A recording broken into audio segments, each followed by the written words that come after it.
estava montado, e de noite saí pela porta do vale para a banda da fonte do dragão e para a porta do monturo, e contemplei os muros de Jerusalém, estavam fendidos, e as suas portas tinham sido consumidas pelo fogo. E passei a porta da fonte e ao viveiro do rei, e não havia lugar por onde pudesse passar. A cavalcadura estava debaixo de mim. Então, de noite, subi pelo ribeiro e contemplei o muro, e voltei e entrei pela porta do vale, e assim voltei. E não souberam os magistrados aonde eu fui, nem o que eu fazia, porque ainda até então, nem aos judeus, nem aos nobres, nem aos magistrados, nem aos mais que fazia a obra, tinha declarado coisa alguma. Então lhe disse: bem vede vós a miséria em que estamos, e Jerusalém está assolada, e que as suas portas têm sido queimadas. Vinde, pois, e reedifiquemos o muro de Jerusalém, e não estejamos mais em opróbrio. Então lhe declarei como a mão de meu Deus me fora favorável, como também as palavras do rei que ele me tinha dito. Então disseram: levantemo-nos e edifiquemo-nos. E esforçaram as suas mãos para o bem. O que ouvindo Sabalate, o Aronita, e Tobias, o servo amonita, e Gesem, o arábio, zombaram de nós e desprezaram-nos, e disseram: que é isso que fazer? Querem rebelar-vos contra o rei? Então lhe respondi e disse: ó, o Deus dos céus é o que nos fará prosperar, e nós, seus servos, nos levantaremos e edificaremos, mas vós não tendes parte, nem justiça, nem memória em Jerusalém. Os irmãos podem se assentarem. Glória a Deus. Eu estava meditando nessa palavra. Eu convidei alguns irmãos para pregarem, mas eles não puderam, não estavam com condição. Eu estava, com pouco tempo que eu tive de meditar nesse texto, foi a palavra que Deus assim colocou no meu coração para transmitir essa noite para a igreja. E eu estava pensando que construir não é fácil. Primeiro, porque para começar a construir, deve-se colocar a mão na massa. E isso nem todo mundo quer colocar a mão na massa. O Nino é pedreiro, nós como pedreiro, nós sabemos que para construir, primeiro precisa colocar a mão na massa. E a partir do momento que você coloca a mão na massa, começa as coisas se desenvolver. Você vai vendo as coisas se sobressaindo. Eu comecei a construir há cerca de 20 e poucos anos atrás, e até agora nós não conseguimos terminar aquela obra nossa lá de casa ainda. Então tem obra que você começa e você termina ela muito rápido. Tem obra que você vai passar o resto da vida e você não vai terminar a obra, né? Então a obra é assim. E Deus me fez lembrar isso aqui lendo esse texto. Os irmãos sabem que esse texto aqui de Neemias, e leva o nome do autor desse texto de Neemias, nós sabemos que após o povo de Israel ter passado 70 anos de cativeiro na Babilônia, Deus, em cumprimento à promessa dele, a palavra dele, Deus então ele vai tirar o povo do Egito para que eles retornem para a terra. Nessa ocasião, não era mais o Império Babilônico, era o Império Persa. Nessa ocasião, o rei era Ciro, foi o rei Ciro, e Deus chamou de meu servo, porque Ciro ia fazer a vontade de Deus e liberar o seu povo, e assim sucedeu. Ciro, ele decretou que o povo poderia voltar para a terra. Todo judeu estava ali no império, poderia voltar, mas a gente sabe que nem todos voltaram. Segundo alguns estudiosos, voltaram cerca de 50 mil. Era muito judeu que se encontrava ali, mas muitos já estavam estabelecidos. Muitos abraçaram o costume da Babilônia.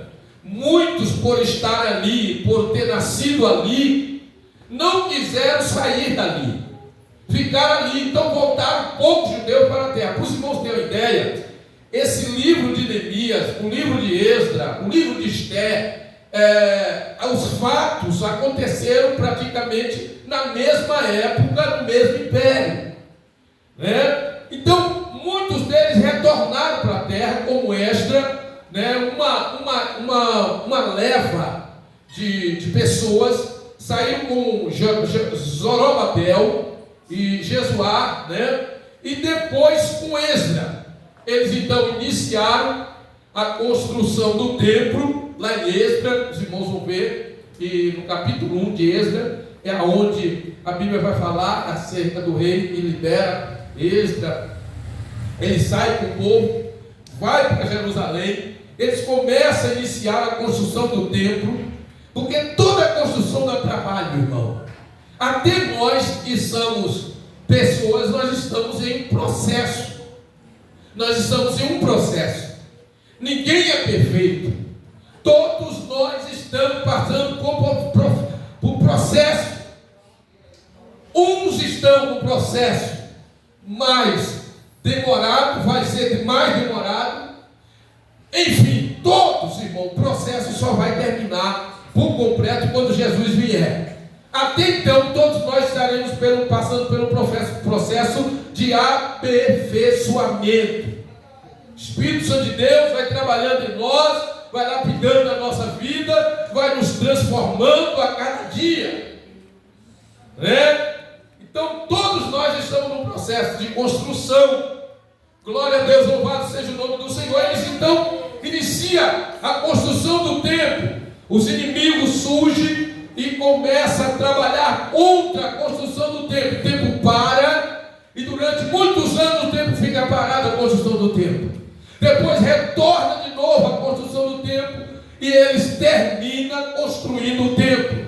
Porém, o templo estava construído, mas os muros não. Agora imagine comigo uma casa sem muro. Lá em casa eu tenho um cuidado muito grande. Eu lembro lá na Bahia, minha mãe, lá na Bahia tinha aquela questão de colocava aqueles ferrolhos, né? E colocava uma madeira assim no meio, né? Tinha umas duas trancas, uma aqui assim, outra assim, colocava aquela madeira no meio. E minha mãe ainda colocava panela, para quando alguém, o ladrão, chegar lá, a panela cair, todo mundo ouvia a panela, o barulho da panela. Eu até fiz isso um tempo, porque bateram no portão lá de casa e ficou uma abertura muito grande. Eu falei, aqui dá para colocar um pé de cabra e abrir. Aí eu botava até então, e às vezes caía à noite, a gente acordava, o barulho da panela, né, mano? Peguei o hábito da minha mãe. Então, hoje eu ponho corrente, não arrumei ainda o muro, ponho corrente. Mas imagine uma casa, qualquer, sem muro. Sem muro. Porque naquela época as cidades, irmãos, eram todas muradas. Era um muro muito alto, portas gigantes. E Jerusalém, nessa ocasião, o templo estava construído, mas o povo estava em miséria, povo pobre, não tinha recurso nenhum. Os irmãos sabem que na terra estavam os samaritanos, aquela mistura daqueles povos que o rei da Síria havia deixado ali, com os judeus que não foram levados para o cativeiro. Então, estava a mistura dos samaritanos. Os samaritanos não queriam de maneira nenhuma que o templo fosse construído. Por isso que eles fizeram de tudo para tentar impedir o avanço da obra, não conseguiram. Então o que acontece? Aqui nessa época, Neemias, como muitos judeus, ficou em Suzã, não foi para Jerusalém, ficou em Suzã. O que? Aí o irmão dele chega, Neemias nessa ocasião ele é copeiro do rei, ele está no palácio, diferente de muitos outros judeus que estão vivendo ao redor em outro local do império. Neemias está no palácio, Neemias está comendo a comida do rei, bebendo o vinho do rei, dormindo em lugares aconchegantes. E aí o irmão de Neemias chega. Quando ele chega, Neemias, ele está preocupado. Ele está preocupado e ele pergunta. Olha, irmão, o que se parte a partir de uma pergunta? Ele faz uma pergunta, capítulo 1 aí, ele vai fazer uma pergunta. Neemias vai fazer uma pergunta. Pelos judeus que escaparam e que restam do cativeiro acerca de Jerusalém. Ele faz a pergunta, como é que eles estão? Como é que está Jerusalém? Porque os judeus amavam Jerusalém. E aí, irmãos, eu anotei algo aqui e me chama muita atenção. Foi a importância que Neemias deu. E Neemias deu quando ele ouviu a notícia. Olha o que ele ouve. E sucedeu e disseram-lhe: o restante que não foram levados para o cativeiro, lá na província estão em grande miséria e desprezo, e o muro de Jerusalém fendido, e as suas portas queimadas a fogo. E aí, Neemias ouviu isso. Aí eu fiquei imaginando a importância, e Neemias deu, quando ele ouviu essa notícia. Olha, irmão, Neemias poderia dizer assim: eu estou bem aqui, eu estou de vento e popa aqui, eu tenho tudo que os outros judeus não têm aqui, estou ao lado do rei, comendo a comida do rei, dando vinho todo dia para o rei. Neemias poderia dizer isso aí e não se importar, não tem importância nenhuma. Mas Neemias não fez vista grossa. Neemias, irmãos, não agiu com indiferença. Mas Neemias se posicionou. O que eu quero dizer aqui? Alguém que está tão distante, você sabe quantos meses era para sair de Suzã e chegar até Jerusalém? Porque naquela época não tinha avião, não tinha carro, era só em lombo de cavalo, e muitos que não tinham nem cavalo, porque nem todos tinham cavalo, era a pé. Era de 5 a 6 meses para sair da onde ele estava, para chegar em Jerusalém. Mas Neemias, irmãos, olha que coisa linda a importância que ele dá. Quando ele recebe a notícia, olha, irmãos, isso aqui me chama muita atenção, porque Neemias, ele amava a obra de Deus. Ele demonstra aqui o amor pela obra de Deus, pela causa de Deus, e também pelos irmãos que lá estavam sofrendo. E aí eu pergunto para nós, que importância nós estamos dando para a obra de Deus? Importância, irmão, nós estamos vivendo uma época de individualismo. Eu por eu e eu por eu. Não é um por todos e todos por um. Nós estamos vivendo uma época individualista, que a gente não se preocupa mais um com o outro. A gente se preocupa com tantas outras notícias, mas não se preocupa com a obra de Deus, da forma que Deus espera que nós devemos nos importar.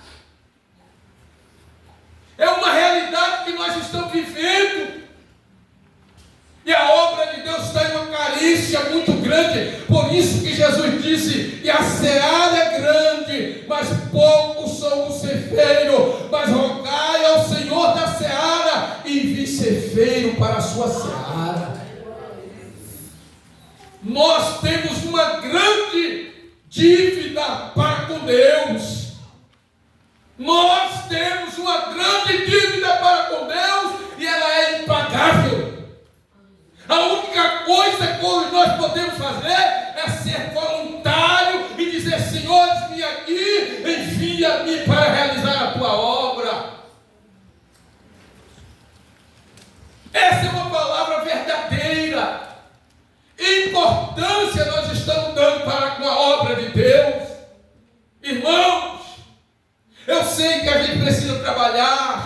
precisa tratar dos nossos negócios, mas a obra de Deus também deve ser prioridade na nossa vida.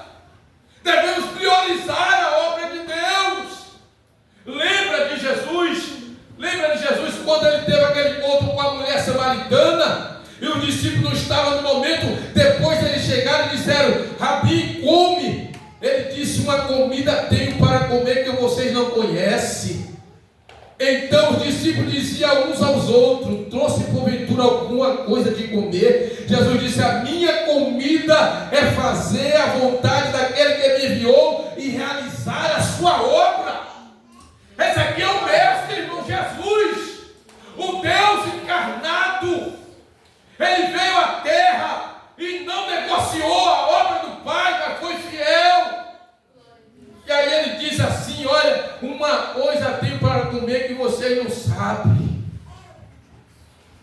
E ele diz assim: não dizeis vós que ainda há 4 meses até que venha a ceifa? Eis que eu vos digo: levantai os vossos olhos e vede a terra, e já estão brancas para a ceifa. O irmão Falisvaldo, ele disse aqui: e será que nós estamos prontos, esperando? Estamos esperando, mas enquanto ele não vem, vamos nos envolver com a obra de Deus. Vamos fazer a obra de Deus enquanto é tempo, enquanto a noite não vem e nós não podemos mais trabalhar, irmão. Eu não sei se essa é a palavra que os irmãos queriam ouvir, mas eu sei que é a palavra que Deus tem para nós hoje. Independente, irmão, Paulo dizia: tudo eu sofro por causa dos escolhidos. Ele diz para os crentes de Filipenses: irmão, tudo que me aconteceu, todo aquele sofrimento, aquela vez que me jogaram lá na prisão e me bateram, me colocaram no tronco, tudo isso, o apedrejamento, tudo isso contribuíram para a obra de Deus, para a divulgação do Evangelho. E aí Jesus diz assim: ó, o que ceifa recebe galardão e ajunta fruto para a vida eterna, para que assim o que semeia como o que ceifa ambos se regocijem. Porque nisso é verdadeiro ditado: um é o que semeia, o outro é o que ceifa. Irmãos, Deus, Ele espera de nós. Deus não vai descer de lá para Ele fazer aquilo que Ele não ordenou a nós a fazermos, a nós, a sua igreja. Deus espera que nós sejamos fiéis às suas ordenanças, ao seu mandamento, e ide por todo mundo e pregai o Evangelho. Isso eu estou falando de ganhar alma, de anunciar para as pessoas. Mas há muito trabalho na obra de Deus. Eu estava conversando, não é com um nem dois, de vários pastores, irmãos. Eles estão dizendo que há uma escassez de obreiros, de pessoas voluntárias e querem abraçar a obra de Cristo. Há uma necessidade, por isso que Jesus disse: quando o Filho do Homem vier, porventura, achará fé na terra. Mas Neemias, quando ele ouve a notícia, ele se posiciona, ele se coloca na posição de ser um instrumento na mão de Deus. Deus, irmãos, está à procura de homens e mulheres. Houve um momento que Deus procurou, não encontrou ninguém. Foi no sacerdote, não encontrou, no rei não encontrou, no levita não encontrou alguém que se colocasse na brecha. Mas uma coisa eu sei: ainda que nós estejamos vivendo uma época semelhante à época de Elias, e Elias dizia que só tinha ele, Deus disse: não, Elias tem mais 7.000, e ainda tem Eliseu para colocar no teu lugar. Olha, irmão, Deus é fiel. Faça a obra do Senhor, faça com amor, faça com afinco, faça com dedicação. Deixe de dizer mais algo. Não espere o outro fazer para você fazer. Lança a mão do arado e faz a obra do Senhor, porque todo aquele que lança a mão do arado, disse Jesus, e olha para trás, não eu aprendi uma coisa. Aprendi a fazer com companheiros, mas aprendi também a fazer sozinho.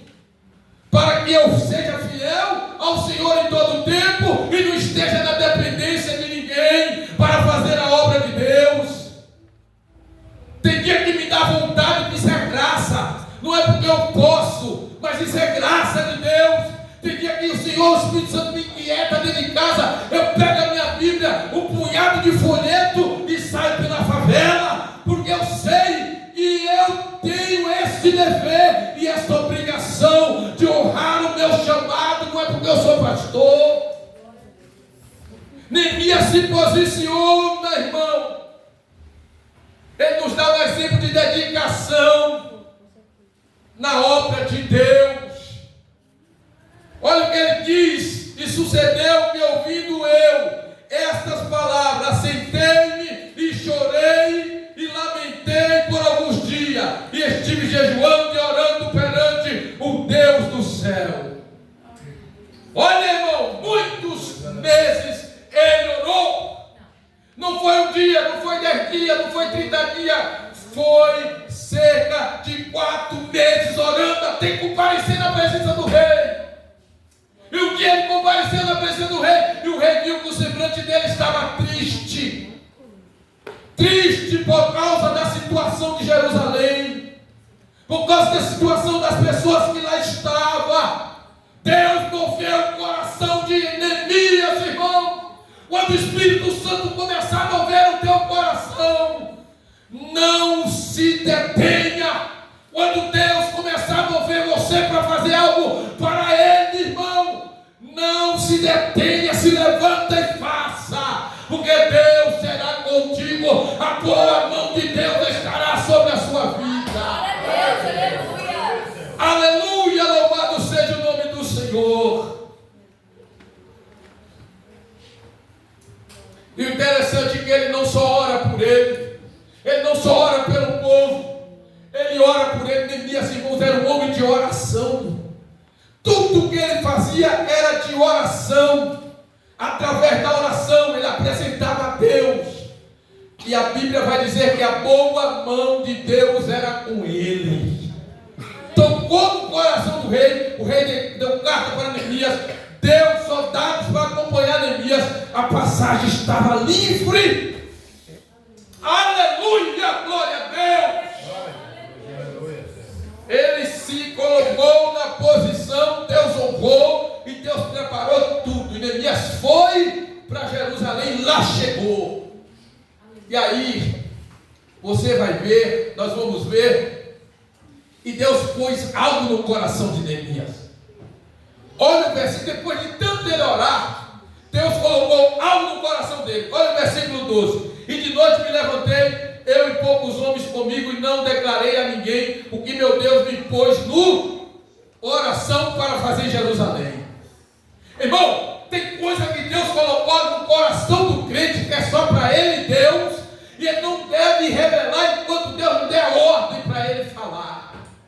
Porque tem projeto que o adversário vai mexer.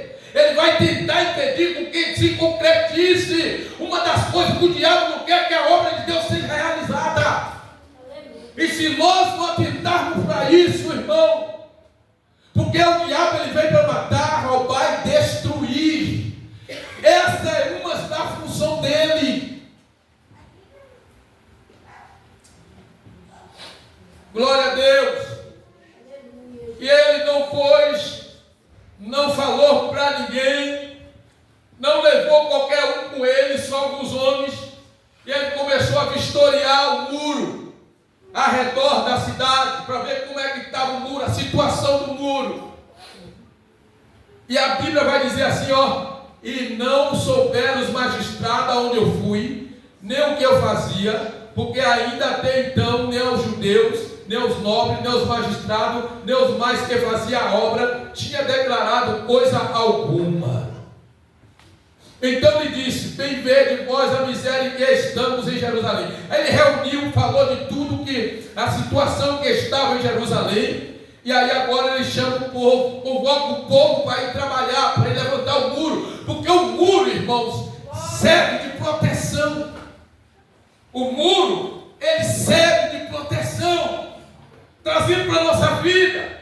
O muro da oração, o muro da palavra, o muro do jejum, o muro da consagração. E nós precisamos rodear a nossa vida espiritual com esses muros, irmão, para que o inimigo não entre. E aí eu pergunto: quem de nós ainda está orando? Quem de nós ainda está jejuando e consagrando? Lembre de uma coisa: o mundo que nós estamos vivendo hoje, ele não quer o nosso bem. E se nós, como cristãos, não vivermos uma vida de piedade, de consagração a Deus, porque a nossa luta não é contra a carne nem contra o sangue, é contra as forças espirituais da maldade em lugares celestiais. Se nós não revertirmos com o muro da oração, do jejum, da palavra, da consagração, da comunhão, vamos abrir brecha para Satanás entrar. E aí nós estaremos preparados. Então lhe declarei: como a mão do meu Deus me fora favorável. A mão de Deus foi favorável a Neemias. Você sabe o que é isso aqui? A mão de Deus a meu favor é você ter Deus na tua retaguarda, na tua direita, na tua esquerda, por trás, por frente, por cima, por baixo. É Deus como um muro de fogo ao redor de você. A mão do Senhor, por várias vezes nesse livro, você vai ver Neemias dizendo: a boa mão de Deus é sobre mim, está sobre mim. É Deus conduzindo Neemias ao propósito, e nasceu no coração dele. Eu volto a dizer: quando o Espírito Santo de Deus te impulsionar, não retenha o mover, não retenha, levanta e faz, levanta e realiza, levanta e vai. Irmãos, nós só precisamos nos colocar na brecha, e você vai ver o que Deus vai fazer, coisas tremendas através de nós, através da nossa vida. Levanta a cabeça, levanta a cabeça e diz para os senhores: vim aqui, Senhor.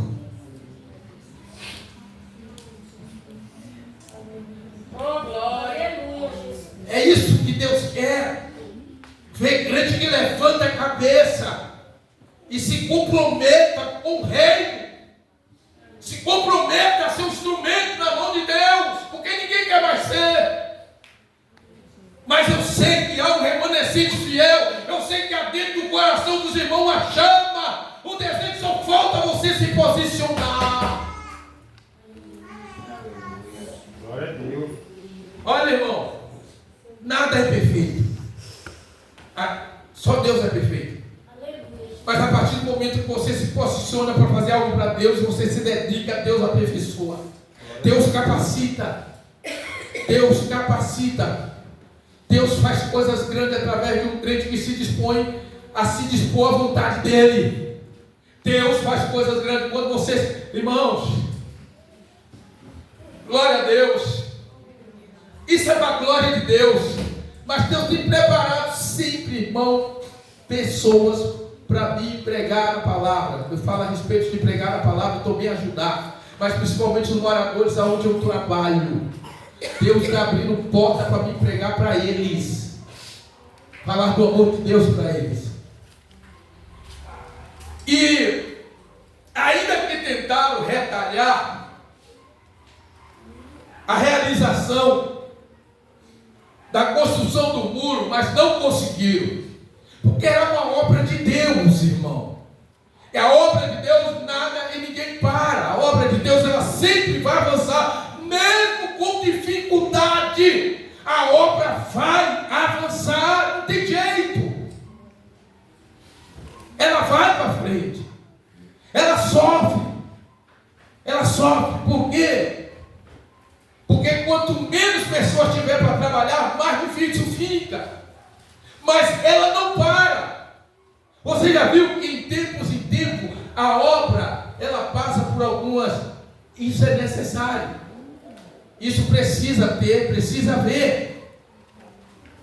Agora nós precisamos manter-nos de pé, de cabeça erguida, confiando em Deus, sabendo que o dono da obra é aquele que chama e aperfeiçoa e capacita e que está conosco todos os dias até a consumação do século. Louvado seja o nome do Senhor. Em 52 dias, se não me falha a memória, o muro foi construído. Jamais, se não houvesse a mão de Deus, o milagre de Deus, aquele muro seria construído em 52 dias. Glória a Deus. E Deus abençoe vocês, irmão. Anime o coração. Levante a cabeça. Vamos fazer como Isaías disse. Quando Deus disse: a quem há de ir por nós, enviarei. E Isaías se posicionou e disse: eis-me aqui, envia-me a mim. Amém? Quem quer ser enviado aqui essa noite? Meu Deus do céu, me surpreendeu. Levanta a mão. Se você pode ajudar a te enviar.